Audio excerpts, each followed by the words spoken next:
ఈ మధ్య కాలంలో చాలామంది వచ్చి కాళ్ళలో మంటలు ఉన్నాయి, పిన్నులతో కూర్చున్నట్టు ఉంటుందని సిమ్టమ్స్ చెప్తా ఉన్నారు. దీన్ని మనము స్మాల్ ఫైబర్ న్యూరోపతిగా అనుకొని ట్రీట్ చేస్తాము. దీనికి ముఖ్యంగా కారణాలు ఏముంటాయంటే షుగర్ ఉండడం కానీ, లేదంటే కొలెస్ట్రాల్ ఎక్కువ ఉండడము, థైరాయిడ్ ప్రాబ్లమ్స్ ఉన్నా, ఏదైనా కిడ్నీ ప్రాబ్లమ్స్ ఉన్నా, లేదంటే లైక్ ఈ B12, B1, థైరాయిడాక్సిన్ అనే విటమిన్ లోపాలు ఉన్నా, లేదా ఆల్కహాల్ తీసుకునే వాళ్ళలో, ఇంకా కొన్ని రకమైన మందులు లైక్ మెట్రోజిల్ అని లూజ్ మోషన్స్కి ఉపయోగిస్తాం. ఇది దీర్ఘకాలికంగా వాడినా, కొన్ని యాంటీబయాటిక్స్ వాడినా, క్యాన్సర్ సంబంధించినటువంటి మందులు వాడినా, ఇవే కాకుండా లైక్ కొంతమందికి హెరిడిటరీ ప్రాబ్లమ్స్ ఉంటాయి. జన్యుపరమైన కొన్ని ప్రాబ్లమ్స్ ఉండడం వల్ల కూడా ఈ విధంగా స్మాల్ ఫైబర్ న్యూరోపతి వస్తాయి.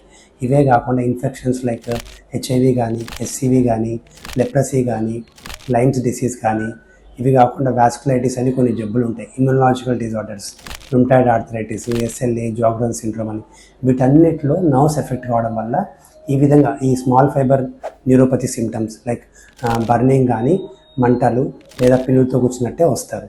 వీటిని టెస్టింగ్కి పోతే నర్వ్ కండక్స్ స్టడీ చేస్తాము, అది నార్మలే వస్తుంది. దాని తర్వాత స్కిన్ బయాప్సీ అని చెకప్ చేస్తాము. దీనివల్ల కొంతవరకు డయాగ్నోస్ చేసే ఛాన్స్ ఉంటుంది.